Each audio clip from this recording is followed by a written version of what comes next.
사람은 태어나면서부터 모두가 다 책임을 지고 살아가요. 태어나면서부터 원튼 원치 않든 우리는 책임이라는 것을 지고 살아가요. 왜냐하면 혼자 살 수 없기 때문이에요.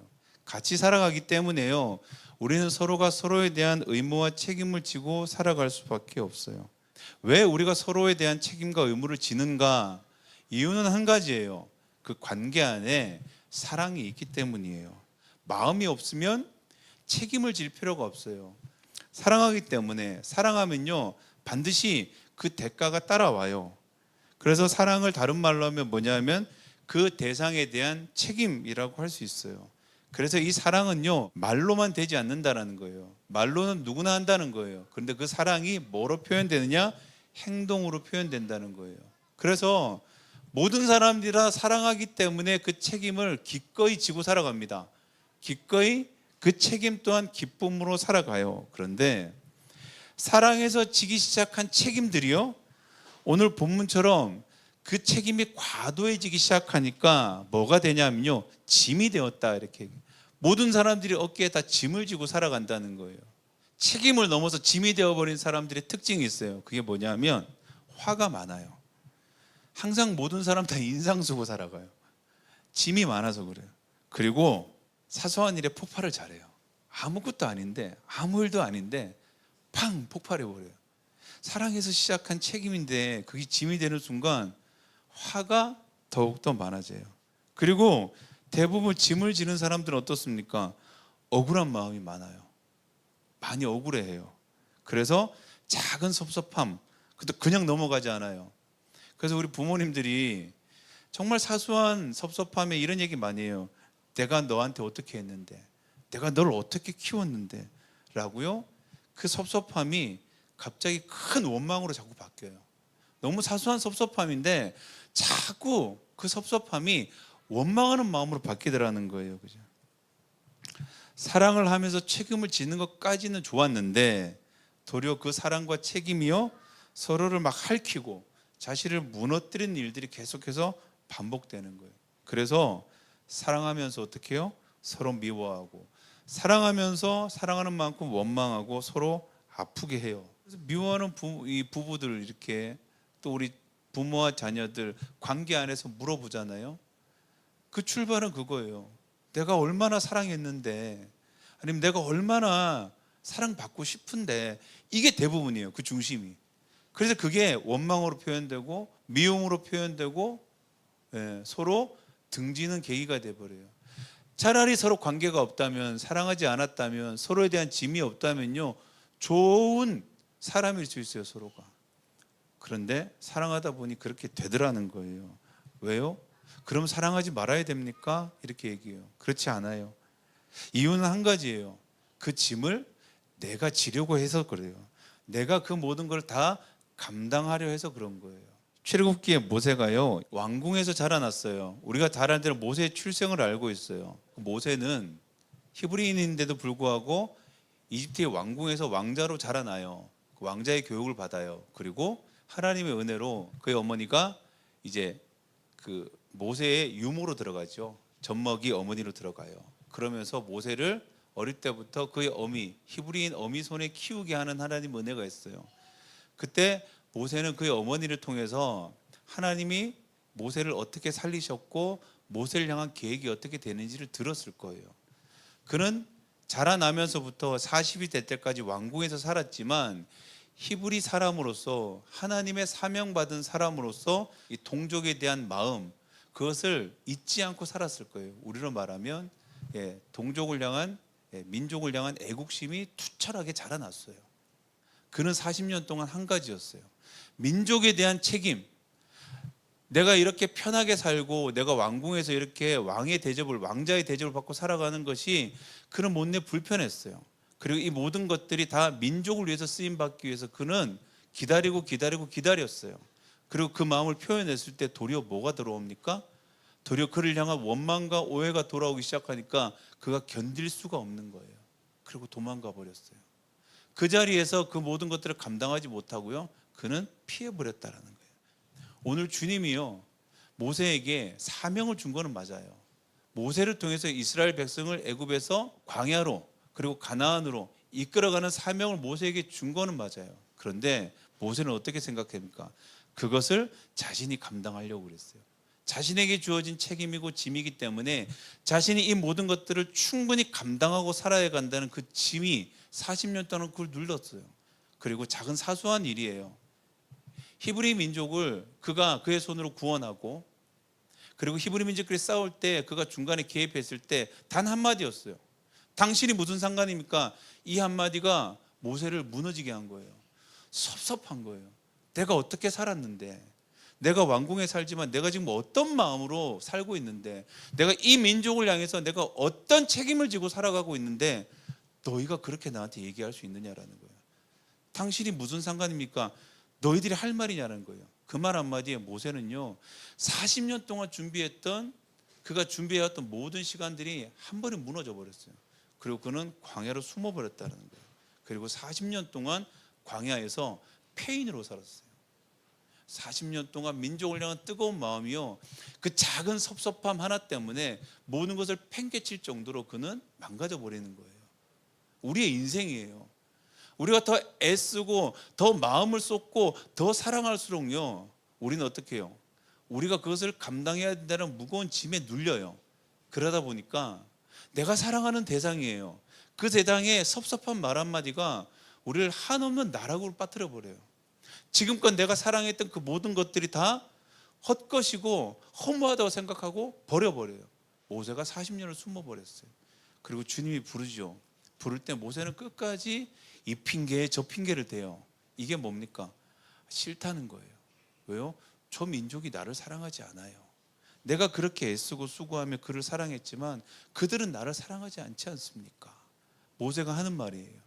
그의 사랑이요, 그의 짐이 되었고, 그 짐이 사소한 섭섭함 한마디에 그를 무너뜨려 버린 거예요.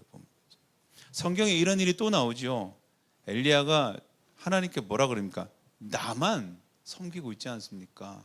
나만 올바로 서 있지 않습니까? 지금 다 어떻습니까? 다 주님을 버리고 다 주님을 떠나 있는데 나는 주님을 섬기고 있지 않습니까? 그런데 뭐요? 나한테 왜 이러십니까? 나한테 왜 그러십니까? 나 주님 사랑하잖아요. 근데 주님이 나한테 이러시면 안 되죠. 나만 사랑하고 있지 않습니까? 그러면 내가 이런 일을 당하게 하면 안 되죠.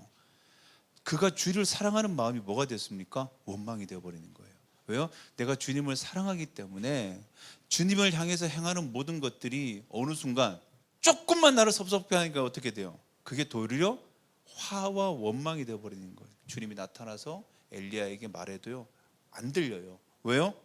네, 내가 주님을 사랑하는 마음, 그 마음이 짐이 되었고, 그 과도한 짐이 지금 주님이 뭐라고 해도 안 들리는 거예요. 왜요? 섭섭하고 억울하니까요. 이제 주님 앞에 주저앉아 버려요. 못하겠습니다. 사랑해서 시작했는데 그냥 주저앉아 버리는 거예요. 왜 이럴까요? 라는 거예요. 오늘 마태복음이 그렇게 얘기해요. 수고하고 무겁게 살았구나. 주님 말하는 거예요. 너 너무 수고하고 살았구나. 너무 무거운 걸 네가 어깨에 지고 살았구나. 내가 그것은 너에게 맡긴 거는 맞는데 그게 도리어 너의 짐이라 생각하고 네가 감당하려고 애쓰고 살았구나라고 오늘 주님이 우리 가운데 위로하시는 거예요. 책망하시는 게 아니라. 그리고 주님 말해요. 나한테 와라 이렇게 얘기해요. 나에게 와라. 내가 오늘 어떻게 하신다고요? 너를 진정으로 쉬게 하겠다. 진정으로 쉬게 하겠다. 그리고 주님이 이렇게 얘기해요. 나는 마음이 온유하고 겸손하니. 온유하다. 우리가 온유하다라는 표현은요, 여러분 성경에서 이렇게 생각하면 돼요. 나는 완고하지 않다. 나는 고집 피우지 않다. 나는 마음이 굳지 않다. 이런 표현이에요. 온유하다라는 건요, 성경이 얘기해요. 고집스럽지 않다는 표현을 온유하다는 표현을 써요. 우리는 온유 그러면 평안하다 이렇게 쓰잖아요. 성경 원어의 뜻은요, 기원을 찾아보면 이거예요. 길들여지지 않는 야생마를 붙잡아서 온순하게 만들다. 이게 온유란 뜻이에요. 야생마는 어떻습니까? 제 멋대로예요. 자기 하고 싶은 대로 해요. 달리고 싶으면 달리고, 달리기 싫으면 안 달리고, 날뛰고 싶으면 날뛰고. 그 야생마를요, 조련사가 조련시켜서 자기 마음대로 하지 못하는 상태가 딱 된 거. 고집 피우지 않는 거, 제 멋대로 하지 않는 거. 이게 온유예요. 그래서 내가 마음이 온유하니라는 건요, 나는 고집을 피우지 않는다는 거예요. 나는 완고하지 않다라는 거예요. 그리고 주님은 겸손하니, 겸손하다는 뜻은 이거예요. 누군가에게도 내가 배울 수 있는 사람이 겸손한 거예요. 나는 마음이 온유하고, 나는 완고하지 않고, 고집스럽지 않고, 나는 누구에게도 내 마음이 배울 자세가 되어 있으니 나한테 어떻게 해요? 배워라. 그리하면 너의 마음에 쉼이 있을 것이다. 이렇게. 그냥 쉬는 게 아니고요, 오늘 말씀하시는 건 나의 멍에, 내가 씌우는 멍에. 사람들이 그렇게 얘기해요. 짐 내려놓고 멍에 매면 똑같은 거 아닙니까?